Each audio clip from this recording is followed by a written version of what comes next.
दोस्तों,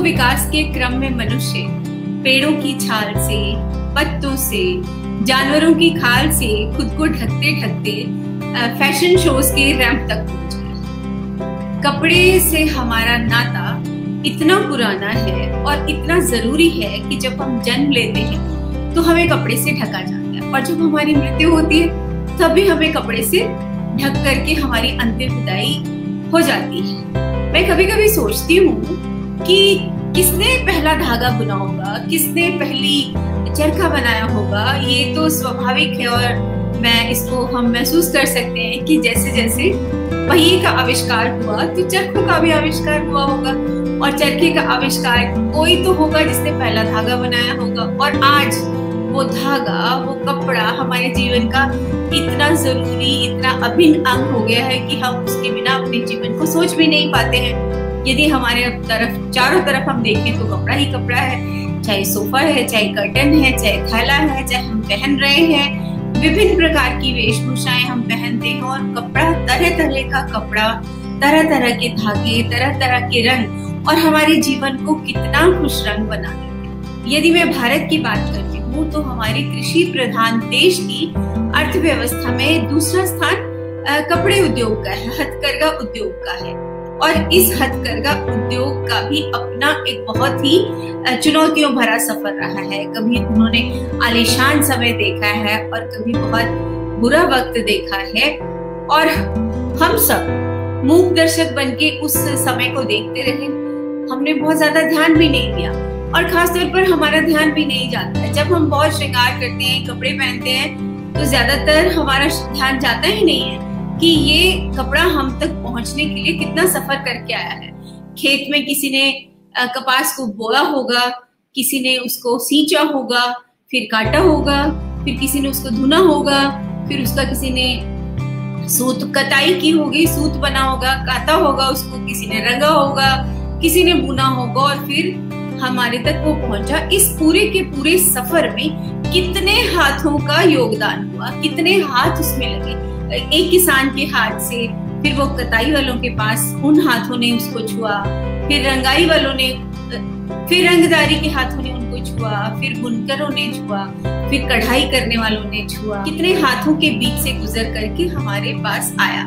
और इस पूरी यात्रा में हमें कभी ख्याल नहीं आया कि उन हाथों का क्या हुआ होगा, उन हाथों को कितना पीड़ा होती होगी, उन हाथों पे कितनी दरेड़ बन गई होगी, उन हाथों पे कितने जख्म हुए होंगे उन सुइयों के, कितने तरह की उनको एलर्जीज हो गई होंगी, कैसी कंडीशंस में वो बुनकर वो कपड़ा बनाने वाले होते होंगे। हमारा कभी ध्यान नहीं गया। लेकिन कुछ लोग ऐसे होते हैं जिन्होंने उन हमारे बुनकरों को उस पूरी प्रक्रिया में उनको बहुत नजदीक से काम करते देखा, और वो इतना संवेदनशील हुई कि उन्होंने अपना पूरा जीवन ही उन कारीगरों को समर्पित कर दिया। भारतीय हथकरघा उद्योग को अंतर्राष्ट्रीय स्तर पर भी पहचान दिलाई। 40 वर्षों के अरसे तक एक ही काम में, एक ही क्षेत्र में वे लगातार अध्ययन करती रही। अनेक शिल्पकारों के जीवन को वो बदलती गई, और हमारा सौभाग्य है कि आज हमारी मेहमान ऐसी ही शख्सियत हैं जिनका मैं इतनी देर से जिक्र कर रही थी। और हमारे साथ आज जुड़ी हैं मुंबई से श्रीमती बेला संघवी जी। आइए हम स्क्रीन पे बेला जी को शामिल करते हैं। बेला जी, आपका बहुत बहुत स्वागत है। बहुत बहुत हमें खुशी है आप हमारे साथ जुड़ी। थैंक यू वेरी मच कि आपने हमें इनवाइट किया है। आपके दर्शकों को आप और हमारे जो मैसेज है उनको आगे लेके जाने के लिए आपने हमें इनवाइट किया है, उसके लिए बहुत बहुत धन्यवाद, दिल से धन्यवाद। जी मैम, सच में हमें बहुत ज्यादा आपको देख करके खुशी हो रही है, और मैं हमेशा उन लोगों का बहुत सम्मान करती हूँ जिन्होंने अपना जीवन किसी कॉज को समर्पित कर दिया और किसी एक खास उद्देश्य को ही अपना जीवन बनाया। मुझे इतना इस इंडस्ट्री में इतना मजा आया है, और इतना कुछ इस इंडस्ट्री ने मुझे दिया है सीखने के लिए मिला है मुझे कि मैं हर रोज नया दिन होता है और हर रोज कुछ नया नया सीखती हूँ। तो बहुत मजा आया, बहुत मजा आया। ऐसा नहीं है कि सिर्फ मैंने दिया है, मुझे जो मिला है वो सबसे ज्यादा इम्पोर्टेंट है मेरे लिए। उसके लिए मैं पूरे इंडस्ट्री की मैं हमेशा कर रहूँ। बेला जी, हम आपसे अपना पहला सवाल लेते हैं, क्योंकि हमारे सभी दर्शक जो हमारी बहनें हमारे इस नेटवर्क के साथ जुड़ी हुई हैं, सभी को ये जिज्ञासा है आपके बारे में जानने की। तो पहले तो हम आपका थोड़ा सा पृष्ठभूमि को जानना चाहते हैं। आप कहाँ से बिलोंग करती हैं, कैसे स्कूलिंग हुई और कैसे आप अपना जो बचपन है वो कैसी परिस्थितियों में रहा। और खास तौर पे हमारा ये प्रश्न जरूर रहता है कि जब हमारी बेटियां टीन एज में होती हैं तो हमारा कोई सपना होता है कि मैं ये बनना चाहती हूँ, और ये सवाल साथ ही जुड़ता है कि क्या फिर आपने जो सपना देखा था वही किया या जीवन में कुछ और करने का अवसर बन गया? जी, मेरा तो सपना बहुत छोटा था। मेरा सपना ये सब करने का था ही नहीं। मुझे तो एक गृहिणी बनना था और अच्छे से सेटल डाउन हो जाना था। ये मेरा इंटेंशन था पूरा बचपन से। एक घर हो मेरा, उसके अंदर जो भी हो काम करेंगे, मेरे फैमिली को अच्छे से रखूंगी, वही मेरा सपना। ये सब मेरा सपना ही नहीं था, लेकिन ऊपर वाले की कुछ इच्छा और थी, तो और सपना हो गया मेरा और आगे बढ़ते गए और कुछ नया नया कुछ होता गया। छोटी थी तभी मेरा स्कूल जो है श्री वल्लभ विद्यालय और श्री चंदाराम जी स्कूल, दोनों स्कूल में एवरेज स्टूडेंट थी। मुझे कोई बहुत बड़ी एम्बिशन नहीं थी कि मुझे ये बनना है, मुझे वो बनना है। मुझे कुछ नहीं, सिर्फ सादा सा जीवन बिताना था। कॉलेज के अंदर मैंने होम साइंस लिया और उसमें टेक्सटाइल किया। निर्मला निकेतन से मैं पढ़ के बाहर आई, लेकिन मैंने मेरा ग्रेजुएशन कंप्लीट नहीं किया। ग्रेजुएशन कंप्लीट करने से पहले ही पूरा फैमिली जो है हमारा वो लॉस एंजलिस चला गया, मूव कर गया। और बेवर्ली हिल्स करके एक एरिया है जो बहुत ही फेमस एरिया है, वहां पे हम लोग शिफ्ट कर गए, मेरे पिताजी, मेरी माँ और मेरे भाई। और वहां जाके मैंने चार्ल्स रॉसोलिनी करके एक डिजाइनर थे, उनके हाथ के नीचे मैंने काम सीखना शुरू किया। तो धीरे धीरे सीखती गई और धीरे धीरे करके आगे बढ़ती गई। हमारे लिए बहुत बड़े बड़े कस्टमर्स थे, हॉलीवुड के शेर थे या डॉली पार्टन थे या बर्ट रेनल्ड्स थे। ऐसे लोगों के लिए हम लोग उनका जो फिल्म का कैरेक्टर होता है उनको डिजाइन करते। तो धीरे धीरे होके मैं मिस्टर रॉसोलिनी की फर्स्ट असिस्टेंट हो गई। और फिर कुछ हुआ कि जिसके लिए मैंने वो काम छोड़ दिया, क्योंकि मेरा ब्राउन कलर बीच में आ गया। वो सब गोरे थे और मेरा तो स्किन ब्राउन है, आप देख सकते हैं। तो जब भी मिस्टर रॉसोलिनी को रिटायर होने का समय आया, तभी जो चौथी लेडी थी जो उनकी असिस्टेंट थी उनको चुना गया और मुझे बहुत बुरा लगा। मैं वो छोड़ के निकल गई।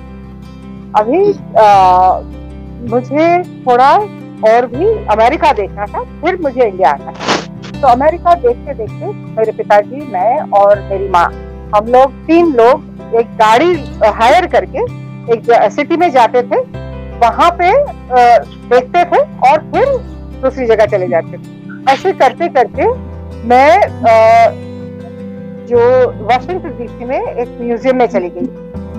चांस नहीं था कि वहां पे मुगल कलेक्शन डिस्प्ले पे था और मैंने देखा कि वो मुगल कलेक्शन, मेरा बैकग्राउंड जो है वो मेरा फैमिली है, वी मैन्युफैक्चर टेक्सटाइल मशीनरी। तो टेक्नोलॉजी तो ब्लड में थी। आज भी हमारा फैमिली है वो टेक्सटाइल मशीनरी बनाता है और वो भी खास करके वीविंग मशीनरी बनाता है। तो ये तो सब पता था कि ये क्या हो रहा है, लेकिन वो जो कलेक्शन था इतना बढ़िया था कि मैंने लाइफ में कभी इतना बढ़िया काम देखा नहीं था। और आप समझ सकते हैं कि मैं टेक्सटाइल फैमिली से हूँ, तो मुझे पता था कि अच्छे से अच्छा काम क्या होता है, लेकिन ये नहीं देखा था और मुझे बहुत पसंद आया। इंडिया आने के बाद, इंडिया आने से पहले ही मैंने इसके ऊपर रिसर्च करना शुरू कर दिया। ऑलमोस्ट 2.5 साल तक मैंने रिसर्च किया, धीरे धीरे करके सोच रही थी कि मुझे अभी कारीगर कैसे मिले। छोटे छोटे गांव में जाके, गुजरात के छोटे छोटे गांव में जाके मैं देखती थी कि वहां पे कोई कारीगर है कि कोई कारीगर नहीं मिला। सडनली एक दिन एक छोटे से विलेज में गई, वहां पे एक स्ट्रक्चर होता है कारीगर का कि नीचे मंजिले के अंदर जो ग्राउंड फ्लोर होता है उसके ऊपर वो रेगुलर लोग आ सकते हैं, वैसा काम करते थे। और पहले मंजिले के ऊपर वो दूसरी रूम लगाते थे जो कोई नहीं देख सकता है। तो उसके लिए वो प्रोट्रूजन बाहर आता है, वो बाहर आता है ताकि वो पिट लूम वहां पे बना है वो समझ में आता है। तो वो देखा मैंने और वहां पे मैं अंदर चली गई। वहां पे देखा कि एक पिताजी और सन मिलके एक वीविंग का काम कर रहे हैं जो मुझे चाहिए था। आशावा करके उस समय उसका काम कर रहे थे वो लोग। और खास करके जो गुजरात के जो पुष्टि मार्गी है उनके लिए कपड़ा ये टेक्निक से बनता है और बहुत ही पॉपुलर था। तो वो लोग सिर्फ मंदिर का काम करते थे और कोई काम नहीं करते। तो जाके देखा कि अरे वाह, ये तो वही है जो मुझे काम करना है। वहां से मेरा सफर शुरू हुआ। यहाँ आपके सामने हूँ आज। जी जी, बिल्कुल बिल्कुल। कैसे जी, समय कैसे और कैसे स्थितियां बनती हैं और हम उसी मिट्टी तक, उसी पानी तक पहुंच जाते हैं अमेरिका का सफर करते हुए। और फिर वापस आप उन बुनकरों के बीच में आ गई और वो धागे का जो आकर्षण था, जो डिजाइन था, बुनाई का आकर्षण था, वो आपको यहाँ तक ले आया। विराज, शहर में आपकी परवरिश हुई और जन्म हुआ? शहर तो हमने मुंबई में ही था। मैं born and brought up in Mumbai. लेकिन हमारा जो कारखाना था हम लोगों का, मैंने जो वीविंग मशीनरी था उसके लिए हमारा घर अहमदाबाद में भी था, गुजरात में भी था। तो वहां से सफर शुरू हुआ मेरा। और बॉम्बे में भी मेरी पूरी परवरिश, एजुकेशन पूरा बॉम्बे में ही हुआ है मेरा। जी। तो मैम 40 वर्ष पहले जब आपने शुरू किया तो उस वक्त हमारे कारीगरों की, शिल्पकारों की, हथकरघा उद्योग की क्या स्थिति थी? जब मैंने शुरू किया, खास करके आशावाल में, तो कोई भी मार्केट नहीं था। इसी वजह से वो पूरा कोई लेने के लिए तैयार नहीं था, क्योंकि उस समय आपको पता नहीं, आपको याद होगा कि नहीं, लेकिन मुझे अच्छे से याद है कि उस समय नायलॉन की बहुत डिमांड जी। और किसी को ये ट्रेडिशनल साड़ी नहीं पहननी। और आपने गायत्री जी का नाम सुना होगा। गायत्री जी वो शिफॉन की साड़ी पहनती थी, वो बहुत ही पॉपुलर थी। उसके ऊपर बॉर्डर चिपका दो, बस वही चल रही थी। तो इसको रिवाइव करने में, मार्केट क्रिएट करने में बहुत बहुत टाइम लगा। और जिस तरह से वो जो ट्रेडिशन था उसको प्रिजर्व रख करके नई मार्केट क्रिएट करना बहुत मुश्किल था।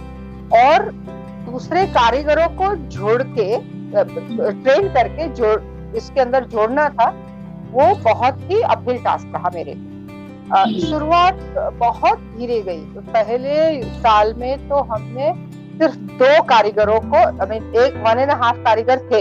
एक बेटा जो आधा ट्रेन था, पिताजी जो पूरे ट्रेन थे। तो मेरे पास 1.5 कारीगर थे और दूसरे 2 कारीगर को हम लोग पहले साल में ट्रेन कर सकते, उससे ज्यादा नहीं कर सकते। उसके बाद में धीरे धीरे जैसे मार्केट बनती गई और लोगों को समझ, उनके आसपास के कारीगरों के आसपास के लोगों को समझ में आया कि इसमें अभी पैसा मिल रहा है। तो फिर वो जुड़ने लगे और बाहर से भी फिर बहुत कारीगर आए और वहां पे अच्छा सेटअप हो गया। जी। और धीरे धीरे उस समय इतना स्लो काम चल रहा था कि एक साड़ी को बनते बनते 3 महीने लग जाते थे। तो अभी 3 महीने तक मैं करूँ क्या? तो उस समय मैं वहां पे दूसरे टेक्निक्स को भी ढूंढने लगी और तभी ही मुझे पाटन का पटोला हाथ में आया। वहां पे भी हालत सेम थी कि मार्केट कोई नहीं था और लोगों को समझ नहीं था कि पाटन का पटोला माने क्या। जी जी बिल्कुल। वहां से ये दोनों सफर ऑलमोस्ट एक साथ में शुरू हुई जी। 3-4 महीने का गैप था और अभी 40 साल से ये दोनों में काम कर रही हूँ। साड़ी के अलावा जो ब्लाउजेस है, पर्सेस है, बेडशीट्स है, कर्टन्स है, ये सभी के अंदर हमने अभी तो खैर 56 डिफरेंट अलग अलग टेक्निक में काम किया है। रिवाइवल का जो हैंडलूम की टेक्निक थी, हैंडक्राफ्टेड टेक्निक थी, वो 43 डिफरेंट टेक्निक पे अभी काम किया है और 4 खादी टेक्निक में हमने काम किया है। तो धीरे धीरे ये काम को सिखाता गया। कोई ऐसा जगह मुझे नहीं मिला। मेरे गुरु जो है वो मिसेस पुपुल जयकर है इसके अंदर। मिसेस पुपुल जयकर ने बहुत मुझे सपोर्ट किया। वो खुद मुझे वीवर्स सर्विस सेंटर लेके गई और वहां पे उस समय गौतम भाई वाघेला करके थे जी। तो गौतम भाई के साथ मुझे इंट्रोड्यूस करवाया और गौतम भाई को बोला कि ये बेला है, यहाँ पे हर रोज आएगी, उसको जो मदद करना है वो करिए। और गौतम भाई खुद भी बहुत अच्छे चित्रकार थे जी। उन्होंने बहुत सपोर्ट किया और मुझे बहुत बहुत ये काम को समझने में बहुत मदद की। पुपुल जी ने खुद भी बहुत मदद की। मैं जब भी उनके पास आशावाल के पीसेस लेके गई थी तो उन्होंने बताया था ये ऐसे मत करो, ये वैसे करो, इसका डिजाइन इस तरह से करोगे तो कैसा रहेगा। ऐसे डिस्कशन कर करके उन्होंने बहुत सिखाया है। तो मेरा जो ये जर्नी है वो स्मूथ हुआ है वो पुपुल जी के गाइडेंस के नीचे जी जी। और उन्होंने अलग अलग उनकी एक बुक है जयकर्स वॉल्यूम, वो अगर उन्होंने कुछ भी काम नहीं किया होता, लेकिन अगर जयकर्स वॉल्यूम जो बनाया है इतना सोच के उन्होंने बनाया है और इतना डीप, मैं आज उसको अच्छे से समझ सकती हूँ। पहले थोड़ा समझ नहीं आ रहा था कि क्या है, वो स्वॉचेस लगा दिए हैं, वो स्वॉचेस क्या है, वो थोड़ा उसमें मैच्योरिटी हुई, तभी से समझ में आ रहा है कि वो क्या काम करके गए। वो तो अमेजिंग पूरे इंडिया में वीवर्स सर्विस सेंटर उन्होंने सेटअप किए। उन्होंने जो रिवाइवल का काम किया है, अनफॉर्चुनेटली बहुत सारे लोग पुपुल जी को ट्रिब्यूट नहीं देते हैं, लेकिन मैं तो मेरी पूरी करियर का श्रेय पुपुल जी को दूंगी। जी जी जरूर। सच में कुछ लोग ऐसे होते हैं जो पूरे आने वाली जनरेशंस को दिशा देते हैं और ये आपका सौभाग्य रहा कि आपको ऐसे गुणी जनों के साथ, ऐसे विद्वानों के साथ काम करने का और सीखने का मौका मिला जी। बेला मैम, हमारे दर्शक क्योंकि बहुत आम से हमारे लोग हैं, हमारे दर्शकों को मैं भी तो आम हूँ जी, मैं भी तो आम हूँ, उनके जैसे ही हो और मेरे सपने उनके जैसे ही थे, उससे ज्यादा। ये तो ऊपर वाले ने दे दिया है, लेकिन मैं तो वैसे ही हूँ जो आपके आम लोग जो हैं, मैं उन्हीं के साथ हूँ, मेरे कारीगर भी उन्हीं के साथ हैं। भारत के कौन कौन से राज्य में कौन कौन सी शैली है और उसकी क्या क्या विशेषता है? भारत में मैं एक कहना चाहूंगी उसके पहले आपके दर्शकों को कि सबसे ज्यादा जो शैलियां हैं, जो टेक्नोलॉजी जिसको बोलते हैं हम लोग, जो वीविंग की शैलियां हैं, वो पूरे वर्ल्ड के अंदर जी इंडिया में है जी जी, हमारे भारत में है। मैं एक एग्जांपल दूंगी। यूनेस्को का ब्रोकेड का कॉन्फ्रेंस लाओस में था, वियनचेंग करके उनका जो कैपिटल है, वहां पे वो उन्होंने सबको इनवाइट किया था और मुझे ब्रोकेड के लिए बोलने के लिए इंडिया से इनवाइट किया गया जी। सब लोग आए थे। एक टेक्निक, 1.5 टेक्निक, ज्यादा से ज्यादा 2 टेक्निक लेके आए थे जी। मैं इंडिया से गई थी। एक इंटरनेशनल ट्रैवल में एक आपके पास इतना ही वजन लेके जा सकते हैं, वो लिमिटेशन होता है। हाँ, तो वो लिमिटेशन के हिसाब से मैं यहाँ से सिर्फ 56 डिफरेंट टेक्निक्स को लेके गई। जी जी जी। और वहाँ के लोग की आंखें बाहर आ गई कि हमारे इंडिया में क्या है। और वही बात आगे बढ़ाने के लिए मैं एक बुक लिख रही हूँ, टेक्सटाइल टेक्निक्स ऑफ इंडिया करके। जी जी। तो ये हमारी धरोहर नहीं है, ये पूरे वर्ल्ड की धरोहर हमारे पास है। जी। और हमें इस धरोहर को पकड़ के रखना है। ये क्या है कि अभी पहले तो अभी पैंडेमिक है और कोविड की सिचुएशन बहुत खराब है जी। उसके पहले भी कारीगरों की हालत ठीक नहीं थी, क्योंकि ये जो उनके लिए सपोर्ट सिस्टम होना चाहिए वो सपोर्ट सिस्टम निकाल दिया गया है। तो अभी उनको आगे बढ़ने के लिए थोड़े सपोर्ट की जरूरत है। तो वो धरोहर को, वो जो स्किल सेट्स है उसको पकड़ के रखने के लिए हम सबको ये काम करना होगा। तो ये जो प्रश्न आपने पूछा है बहुत ही बढ़िया प्रश्न है। अभी ऑलरेडी ये बुक के लिए 356 टेक्निक को हमने आइडेंटिफाई करके रखा है। जी जी। अलग अलग जभी से खादी से लेके आप आगे चलेंगे तो मद्रास चेक्स, उसमें सिर्फ ताना बाना में चेंजेस करते हैं तो चेक्स आ जाते हैं। वहां से लेके काटन पटोला या कानी शॉल या पैठनी के ऊपर हम काम कर रहे हैं। तो आप सोच सकते हैं कि एक प्रश्न का जवाब इतने छोटे टाइम में देना, लेकिन मोटा मोटी मैं आपको कह सकती हूँ कि जैसे गुजरात का पाटन का पटोला है, गुजरात की बांधनी है, गुजरात के जो ब्लॉक प्रिंटिंग है जी जी, अभी उससे ऊपर जाएं तो पंजाब की बहुत ही मेजर जो है उसी की बात करती है। छोटे छोटे तो बहुत सारे हैं वहां पे। अगर उसके ऊपर जाएं तो पंजाब, राजस्थान के अंदर देखेंगे तो लहरिया है, राजस्थान की बांधनी है, बहुत बढ़िया है। राजस्थान का ब्लॉक प्रिंटिंग, सांगानेर का अलग, बगरों का अलग। जी जी तो बिल्कुल। उसके ऊपर चले जाएं, फुलकारी पंजाब के अंदर, या पंजाब का जो लुधियाना का जो शहर है वहां पे अभी बहुत सारा वीविंग का काम भी हो रहा है। उसके ऊपर चले जाएं, जम्मू कश्मीर का तो आपको पता ही है, उसकी शॉल्स जो है, जो एम्ब्रॉयडरी की है, उसकी वीविंग की शॉल, कानी शॉल, उसकी जो इवन प्लेन शॉल, इतने बढ़िया हाथ के स्पन जो है प्लेन शॉल। अभी हर एक स्टेट में ऐसे इतनी सारी टेक्निक्स है जी। इवन 100 वेला संगरी आ जाए ना, फिर भी यह काम खत्म नहीं होगा। बिल्कुल सही बात है, ये जरूरी है। ये हमें एक अभी इसके बाद में हम बनारस में जाए तो बनारस में 20 टेक्निक है, सिर्फ एक नहीं है। आपने बताया कांचोई, आप कांडा जामदानी है, सिंपल बनारसी जैकार्ड है, उसके अंदर वो कड़वा काम और फेंका हुआ काम वो अलग अलग है।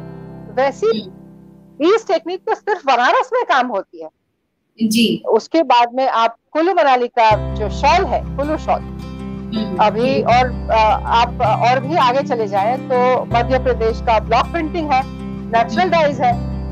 उसके बाद में आप कलकत्ता की तरफ चले जाएं तो शांतिपुरी साड़ीज है, वहाँ की टांगाइल है जी। अभी तो साउथ में काम गया ही नहीं है, बिल्कुल पूरा प्रोग्राम उसी में चला जाएगा यही प्रश्न के अंदर। हाँ बिल्कुल बिल्कुल जी, बिल्कुल सही बात है। इक्कत साड़ी है, उड़ीसा में चले जाएंगे, महाराष्ट्र में चले जाएंगे, सब जगह अलग अलग है।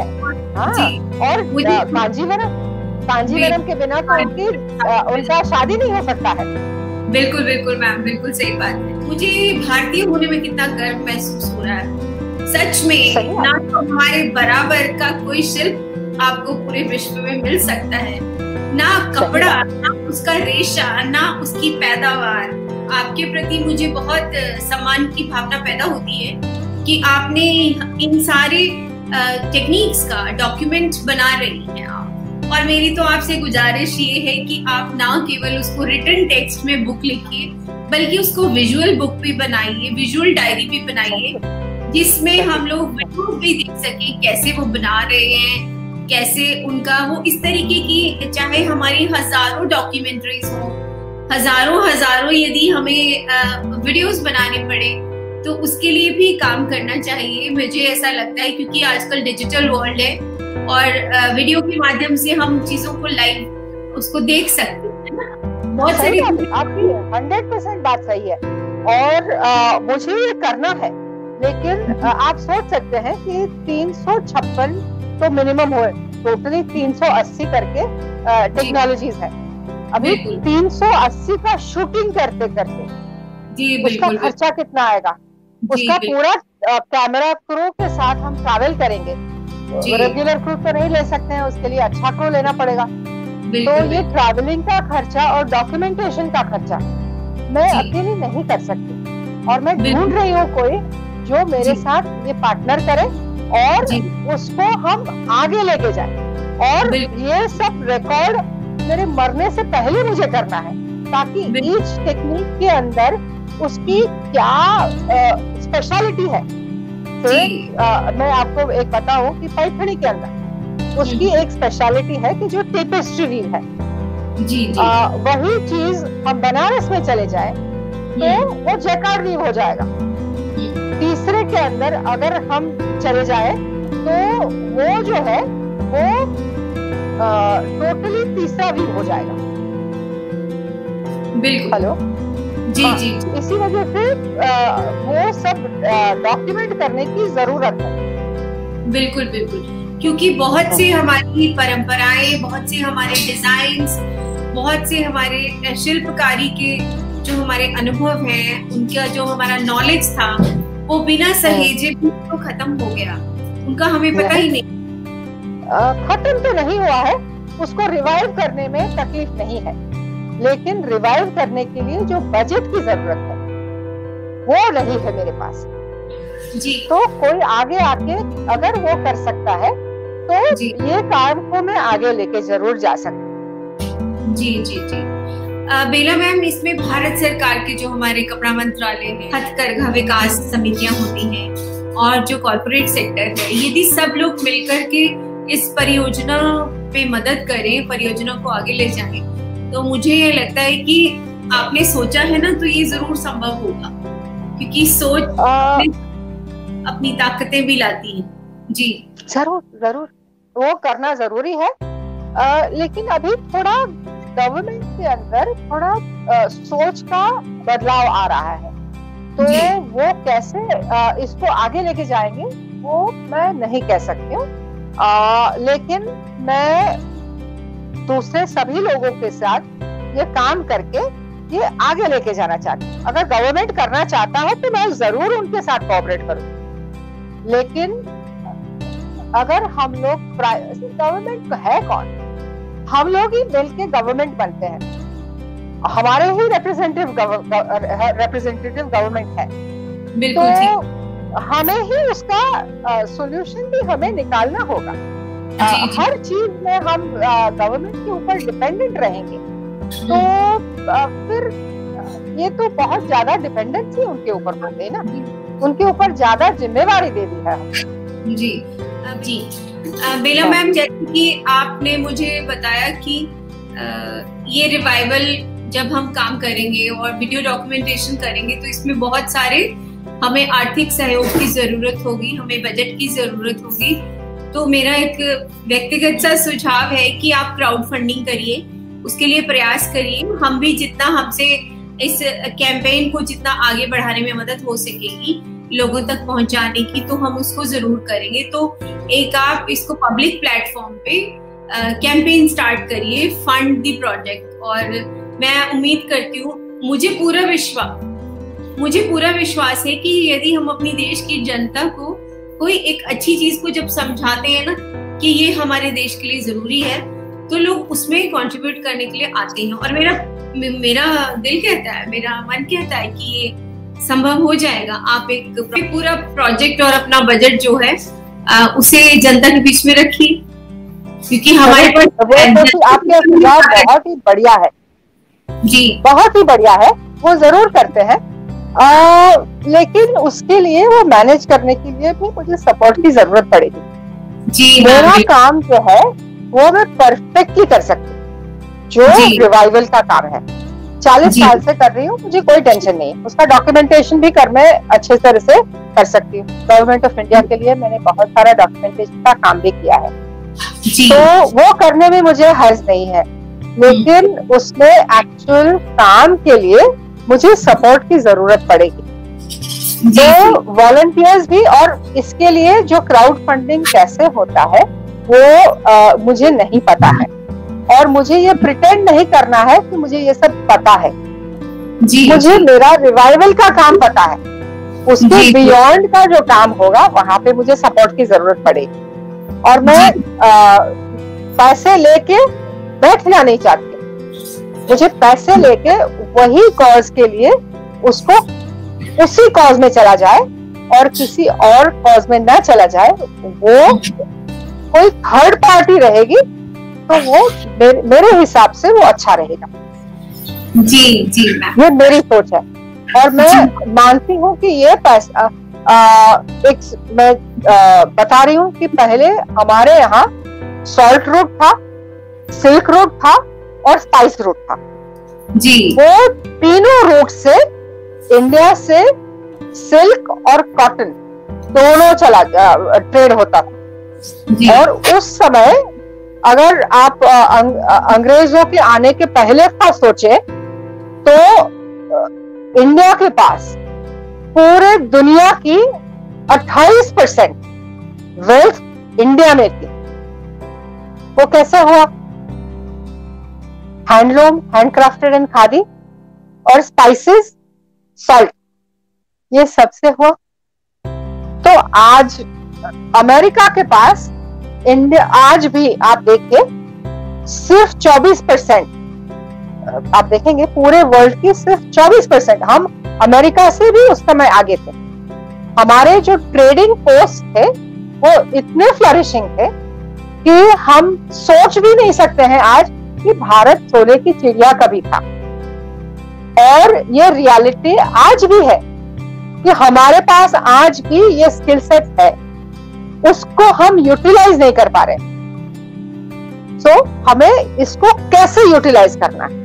तो हर एक की स्पेशलिटी क्या है? अगर हम इस बुक में, और इस डिजिटल बुक हो या रिटन बुक हो, किसी में भी हम दें तो सिचुएशन क्या होगा कि जो बायर्स हैं उनको भी पता चलेगा कि हमारे पास कितनी सारी वैरायटी है, और जो सेलर है वो कौन सी चीज को हाईलाइट करके वो सेल कर सकते हैं, वो हम डेफिनेटली इसको हम आगे लेके जा सकते हैं।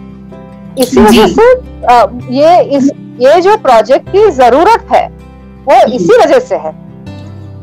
जी मैम, बिल्कुल, ये बहुत जिम्मेदारी का काम होगा और मुझे लगता है कि ये देश के लिए बहुत जरूरी काम है। समझ जैसे हैंडलूम, हैंडीक्राफ्ट और खादी मिलके, तीनों मिलके मैं तो कहूंगी कि सबसे लार्जेस्ट एम्प्लॉयर है। अपना सेंसस कुछ और बोल रहा है कि सेकंड लार्जेस्ट एम्प्लॉयर है, और वो भी मैंने जब भी प्लानिंग कमीशन में बहुत सालों पहले ये बात की थी तभी ये मैंने बताया था। लेकिन आज मैं कहूंगी कि एग्रीकल्चर से भी ज्यादा हम लोग एम्प्लॉय कर रहे हैं, क्योंकि उसकी जो आसपास के लोग हैं वो भी कैलकुलेट नहीं करते हैं, उनके सपोर्ट के जो लोग हैं उनको भी कैलकुलेट नहीं किया गया है। तो इतने सारे लोग जो इसके साथ जुड़े हैं, तो उनके वो ऊपर आएंगे तो इंडिया की इकोनॉमी तो ऑटोमेटिकली ऊपर आ जाएगी। उसके बाद में बाहर जब भी हम बेचेंगे तो वहां से फॉरेक्स भी आ जाएगा। तो इंडियन इकोनॉमी के लिए ये सबसे अच्छा सस्टेनेबल मॉड्यूल अगर हम बांधते हैं तो ये है। इसमें इलेक्ट्रिसिटी भी ज्यादा नहीं जाती है, उसमें बहुत इन्वायरमेंट को भी डैमेज नहीं है, और ये जो हम कपड़े बनाते हैं वो लॉन्ग टर्म के, अभी आप ये मेरी साड़ी है, वो मेरी माँ की साड़ी है, तो आप सोच सकते हैं कि माँ की साड़ी मैं पहनती हूँ तो हमने फेंक नहीं दी है, माँ चले गए तो उसका मतलब है हम सब कुछ फेंक नहीं, वो इंडिया का रीत नहीं है, ये सस्टेनेबिलिटी का जरूरत है। तो ये सस्टेनेबिलिटी अगर हम सपोर्ट करके हम आगे बढ़ते हैं तो पृथ्वी को भी बहुत कम डैमेज होगा। उसमें हम नेचुरल डाइज करते हैं, तो नेचुरल डाइज में भी ये सिचुएशन सस्टेनेबल हो जाता है। तो स्लो फैशन जिसको आजकल बोलते हैं ना, तो हम लोग ऐसे भी स्लो फैशन में जीते हैं, हम कोई फास्ट फैशन तो नहीं करते हैं। हमारे यहाँ ये साड़ी खराब भी हो जाए फिर उसको किचन में हम रखेंगे, उसके बाद में फिर खराब हो जाएगा तो पोछा लगाने के लिए करेंगे, जब तक लास्ट मोमेंट तक वो खराब नहीं हो जाता है हम यूटिलाइज करते हैं, और ये अच्छी चीज है, ये बहुत अच्छी चीज है। तो हमें हमारे जो उद्योगों को अगर हम आगे लाएंगे तो ये सभी प्रॉब्लम को हम एक ही निशाने पर सब प्रॉब्लम को हम एड्रेस कर सकते हैं। मेरा मानना ये है। जी बेला मैम, एक प्रश्न है मेरा कि हमारा जो कपड़ा उद्योग है, जो हमारा हथकरघा उद्योग है और जो हमारा शिल्प उद्योग है, उसमें महिलाओं की कितनी भागीदारी है और महिलाओं की क्या स्थिति है, और महिलाओं को हम कैसे इससे ज्यादा से ज्यादा जोड़ करके उनको आत्मनिर्भर बना सकते हैं? पुराने जमाने में महिलाओं को लूम पे बैठने का अधिकार नहीं था जी, तो वो उसको लूम को सपोर्ट करने का काम करते थे। अगर उनको वो क्या बोलते हैं उसको ताना और बाना, वो आई एम श्योर आपके ऑडियंस को पता होगा, तो ताना अटैच करने के लिए या बाना बुनने के लिए वो सभी विमेन के नजाकत वाले हाथ ही होते हैं जो ये सब काम करते हैं। लेकिन हमारे जो सेंसेस है उनमें महिलाओं को गिना नहीं जाता है क्योंकि वो लूम पे नहीं बैठते हैं। लेकिन अगर वो ये सब काम नहीं करेंगे तो कारीगर आधा काम ही कर पाएगा। तो महिलाओं का जो उनका जो रोल है इसमें वो तो कैलकुलेट ही नहीं किया है, और उनको सेपरेट वेजेस नहीं देते हैं। अभी तिल्ली भरते हैं तो हाँ हरे तुम तिल्ली भर दो, उसके पैसे नहीं मिलते हैं उसको। बिल्कुल। और या तो कहते हैं कि अरे एक कॉटन को आप कहाँ पी तो रहे हो, उसमें क्या पैसा, वो मैन जाके उसको KVIC में बेच डालेगा, लेकिन वो पैसा फिर लेडीज का नहीं रहता है, स्त्रियों का नहीं रहता है, वो पैसा फिर फैमिली का हो जाता है। तो हमें ये सब चीजों को देखेंगे तो आसानी से कह सकते हैं कि 40% जो काम है वो महिलाएं करती, तो लेकिन एक्नॉलेजमेंट उनको नहीं मिलता है। एक्नॉलेजमेंट हमेशा पुरुष को मिलता है या फैमिली के जो मुखिया हैं उनको मिलता है। तो हमें ये सिचुएशन को हमें ठीक करना होगा। जी मैम, मुझे आपकी बातों से लग रहा है और मुझे समझ में आने लगी है चीजें कि ये बात सच है कि महिलाओं को सेकेंडरी कामों में रखा गया और उनके काम की, उनके श्रम की कहीं गिनती भी नहीं हुई। और हो सकता है कि कुछ जगह टैबू भी होता हो कि औरत लूम पे नहीं बैठेगी, अपशगुन होता है, यहाँ बैठना ठीक नहीं है, पता नहीं क्या क्या चीजें बनाई गई होंगी समाज में। हाँ जी। जब भी खास करके जब भी महिलाओं को पीरियड्स होता है तभी वो लूम के आसपास भी नहीं जा सकते हैं। उसका मुख्य कारण पुराने जमाने में बहुत वैलिड था कि मंदिर के कपड़े बनते थे या पूजा के कपड़े बनते थे, तो कौन कैसा कपड़ा बना रहा है वो पता नहीं है।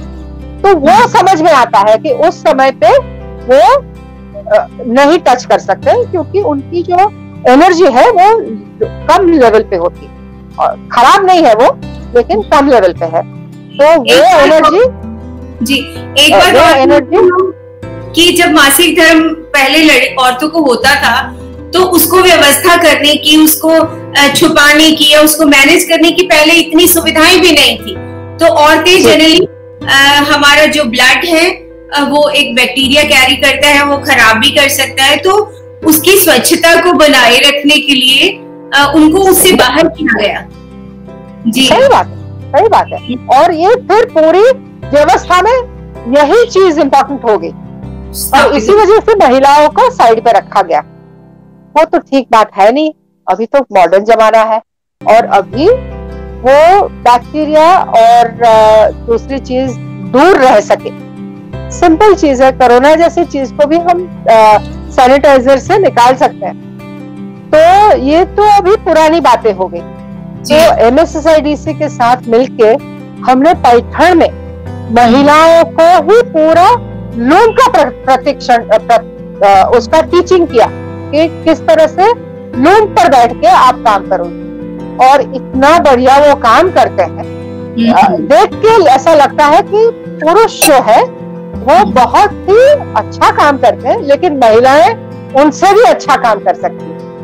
जी, मुझे लगता है कि महिलाओं के अंदर एक नैसर्गिक प्रतिभा होती है, डिजाइन के प्रति, कलर के प्रति, क्रिएटिविटी के प्रति, और सेंसिटाइज भी ज्यादा, संवेदनशीलता भी ज्यादा होती है। तो एस्थेटिकली बहुत सुंदर काम महिलाओं का आता है यदि उनको प्रॉपर ट्रेनिंग तकनीक उनको सिखा दी जाए। और बहुत सारे फाइनल यूजर होते हैं वो महिलाएं होती हैं। घर के टेक्सटाइल्स है या साड़ियां है या कुर्ते पैजामे है, उसके ऊपर कढ़ाई का काम भी महिलाएं करती हैं। तो उनको पता है, इंटरेस्टिंग बात है कि उनको पता है कि कौन चीज कहाँ पे अच्छी लगेगी। ट्रेनिंग दो या ना दो, उनको पता है कि अच्छे से कैसे काम करना है। और यही मेन चीज है और यही चीज को हमें कॉन्फिडेंस से आगे लेके जाना है। बिल्कुल बिल्कुल सही कह रहे हैं आप मैम। बात करते करते इतना समय हो गया, हमें पता भी नहीं चला। आपसे बात करने में इतना आनंद आ रहा था और बहुत सारी चीजें हमें जानने और सीखने के लिए भी मिल रही हैं। तो बेला मैम, कुछ आपके व्यक्तिगत से प्रश्न ले लेती हूँ क्योंकि समय की सीमा है। तो बार बार कोशिश रहेगी हमारी कि हमारा आपसे बार बार मिलना हो और फिर और विषय जो छूट रहे हैं उनको भी कभी ना कभी हम डिस्कस करेंगे। तो आप छोटे छोटे प्रश्न हैं। आपको कलर कौन सा पसंद है? आपको सबसे ज्यादा अच्छा रंग कौन सा? मेरा सबसे ज्यादा फेवरेट कलर है वो डार्क पिंक है। कौन सा पसंद है? Dark pink. अच्छा, डार्क पिंक। ओके, ठीक है। पिंक का जो गुलबाज कलर कहते हैं ना, हाँ जी, वो मेरा फेवरेट कलर है। उसमें नजाकत इतने अच्छे से हम एक्सप्रेस कर सकते हैं, वो मेरा फेवरेट कलर है। जी। और मैम, आपको फैब्रिक में सबसे अच्छा फैब्रिक मतलब साड़ी कौन सी सबसे ज्यादा अच्छी लगती है कि आपको लगता है या ये? मेरा आज तक 40 सालों के बाद भी आशावाल के लिए ओपिनियन चेंज नहीं हुआ है। मेरी फेवरेट साड़ी अगर आप देखेंगे तो आशावाल है। उसके बाद में मैं पटोला देखती हूँ और उसके बाद में पैठणी, लेकिन आशावाल मिले तो और कुछ नहीं पहनूंगी मैं। उसका जो कारण है कि आशावाल देखने में हेवी लगती है लेकिन पहनने में बहुत लाइट होती है। जी जी जी मैम, आपकी पसंद का कोई फिल्मी गीत बताइए तो। गुजराती में है वो तो। अच्छा, सुना दीजिए 2 पंक्तियां। हाँ, ओके। छेलाजी रे मारे हाटू पाटण थी पटोळा मोंघा लावजो, एमा रूड़ा रे मोरली चितरावजो, पाटण थी पटोळा मोंघा लावजो। एक स्त्री है, वो उनके छेलाजी माने छलिया, माने उनके जो हस्बैंड है उनको बता रही है कि आप पाटन की तरफ जा रहे हो तो पाटन से मेरे लिए पटोला लेके आना, लेकिन कौन सा वाला लेके आएंगे? महंगा वाला लेके आना, सस्ता वाला नहीं लाना। उसका मतलब है डबल पटोला जो होता है वही मेरे लिए लाना, और उसमें ये डिजाइनें होनी चाहिए, ऐसे करके वो एनलिस्ट करती है। तो ये जो खास करके मेरा फेवरेट गाना है कि क्योंकि जो पाटन का पटोला है उसकी जो अहमियत है वो अपने हस्बैंड को वो समझा रही है। जी मैम, कितना वैसे पूरे भारत में महिलाओं के जितने लोकगीत हैं उसमें ज्यादातर महिलाएं कुछ ना कुछ मंगवा ही रही होती हैं पति से। एब्सोल्युटली। और क्या है कि हम लोग नहीं जा सकते थे उस समय, महिलाएं पाटन नहीं जा सकती थी, ट्रैवलिंग नहीं कर सकती थी क्योंकि डेंजरस थे, बहुत सारे इश्यूज थे, तो हस्बैंड के पास ही मंगवा सकते थे। और कोई तो था नहीं कि जो अपनी डिमांड्स पूरी करे। बिल्कुल, उसी पे इंटरनेट नहीं था उस समय, इंटरनेट नहीं था, नहीं तो इंटरनेट पे जाके हम ऑर्डर कर सकते थे। बिल्कुल सही बात है। राइट। आप फिल्में देखती है तो आपको कोई फिल्म अभिनेता पसंद है, कोई अच्छा लगता है? अरे बहुत सारे नए अभिनेता में तो रणवीर सिंह बहुत अच्छे हैं। मुझे पुराने में नासिरुद्दीन शाह ने एक फिल्म में काम किया था जिसका नाम है भवनी भवाई, और नेशनल अवार्ड विनर था। केतन मेहता का काम, केतन मेहता के हाथ के नीचे पूरी फिल्म बनाई गई थी जी। गुजरात के कल्चर के बारे में इतनी महीन चीजें उन्होंने बाहर लाई है, और उसमें ह्यूमर और उसमें टेक्सटाइल्स, अपना जो पूरा कल्चर उसने निचोड़ के रख दिया। मुझे इतने साल हो गए, शायद लोगों को ये नाम भी नहीं पता होगा ये मूवी का, वो इतने सालों के बाद भी आज मुझे भवनी भवाई वो मेरी फेवरेट फिल्म है। जी। ऐसी फिल्म आज तक मैंने ऑस्कर्स में भी नहीं देखी है। जी, जो आपकी छू गई। जी। और मैम, फिल्मों की अभिनेत्री कोई आपको पसंद? मुझे रेखा जी बहुत पसंद है। इनफैक्ट मेरे कस्टमर को जब भी मैं स्टाइल करती हूँ तो रेखा जी क्या करेंगे वो सोच के मैं हमेशा स्टाइल करती हूँ। वो उनका जो क्लासिसिज्म है, उनका जो ग्रेस है, उनका जो पॉइज है, वो मुझे बहुत पसंद है।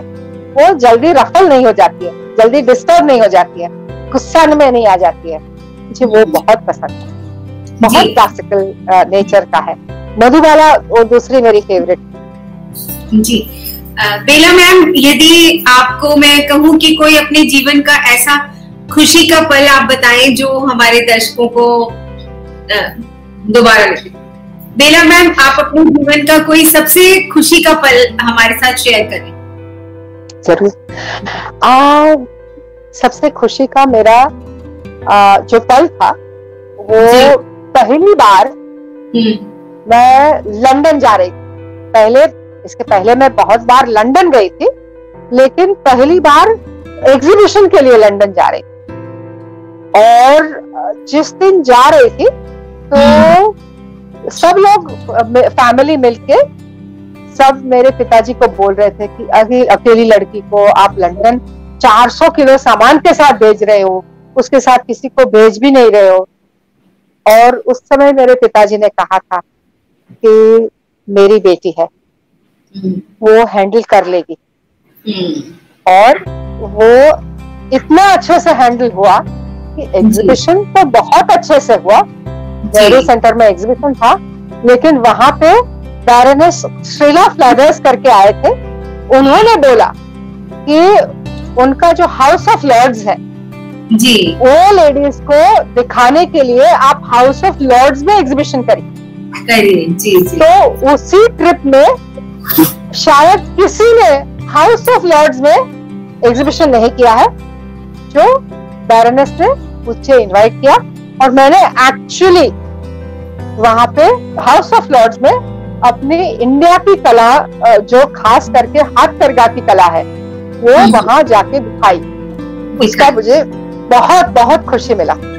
जी जी, ये मुझे बहुत अच्छा लगा था कि मेरे लिए आज तक इतना बढ़िया रिकॉग्निशन हमारे जो कारीगर हैं वो उनको नहीं मिला था। जी जी जी।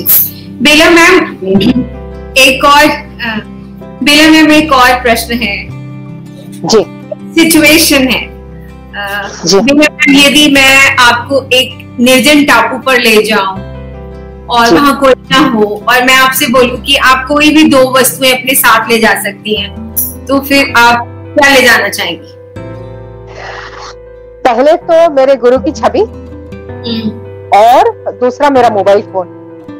मोबाइल फोन से मैं सपोर्ट को बुला सकती हूँ तो और मेरे गुरु की कृपा होगी तो वहाँ पे लोग भी आके बस जाएंगे। जी जी मैम, बिल्कुल। तो ये दोनों मेरे लिए बहुत इम्पोर्टेंट है। जी बेला मैम, यदि मैं आपको कहूँ कि इतिहास में से बेला मैम, यदि मैं आपको कहूँ कि आपको ईश्वर ने एक ऐसा वरदान दे दिया है कि आप इतिहास में किसी को भी जिंदा कर सकती हैं, तो आप इंडिया की हिस्ट्री में या वर्ल्ड की हिस्ट्री में भी कौन से ऐसे व्यक्ति को जिंदा करना चाहेंगे और वो आपके सामने हो?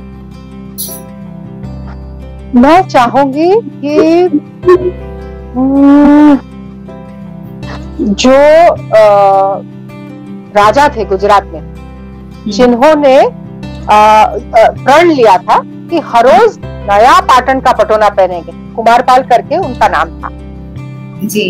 मैं उनको जिंदा करके उस समय के जो पटोला के बारे में और ज्यादा जानकारी हासिल करना चाहूंगी, ताकि ओरिजिनल पाटन का जो काम था उसका क्या व्यू पॉइंट था वो मेरी समझ में आ जाए। मैं वो करना चाहूंगी। जी जी जी, वेरी नाइस।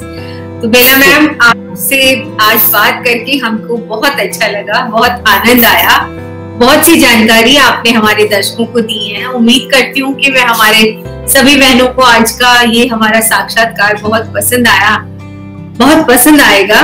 तो मैं आपका पुनः धन्यवाद करती हूँ यहाँ पहुँचने के लिए। Thank you very much. मुझे सिर्फ एक सेंटेंस कहना है जी। आप हैंडलूम, हैंडीक्राफ्ट और खादी पहनिए और वो पहन के आपके सोशल मीडिया पेज पे जरूर लिखिए कि वो क्या पहन रहे हैं आप, ताकि दूसरे लोगों को भी इंस्पिरेशन मिले कि यही फैशन है। जी और ये मैं जरूर कहना चाहूंगी। बस इतने के साथ, ये मैसेज के साथ मैं आपका बहुत बहुत धन्यवाद करती हूँ और आपके सभी दर्शकों को भी कहूंगी कि प्लीज हैंडलूम, हैंडीक्राफ्ट और खादी जरूर पहनिए। जी जी जी दोस्तों, मैं कोशिश करती हूँ कि हर बार मैं आपको एक नए विषय से अवगत कराऊं, नए विषय के साथ आपको जोड़ूं। और आज का हमारा विषय हैंडलूम पर था और आपने बहुत सी बातें जानी होंगी। आप अपने इर्द गिर्द देखिएगा, अपने परिवारों में महसूस कीजिएगा कि बुनाई का काम जो हमारे परिवारों में होता था अब तो बिल्कुल गायब हो गया। तो कैसे हम उसको रिवाइव कर सकेंगे? कम से कम जो रिवाइव करने का काम कर रहे हैं उनको हम कैसे सपोर्ट करेंगे, ये हमको सोचना है। अगले हफ्ते फिर किसी मेहमान के साथ मैं आपको मिलवाऊंगी। तब तक के लिए आप मुझे इजाजत दीजिए। नमस्ते। और हमारा ये चैनल आप सब्सक्राइब करना ना भूलें, लाइक भी करें, शेयर भी करें, बेल आइकन भी दबाएं और ज्यादा से ज्यादा आप अपने सोशल मीडिया पर भी हमारी वीडियोस को शेयर करके आप हमें प्रमोट कर सकते हैं, हमारी टीम का प्रोत्साहन कर सकते हैं। नमस्ते।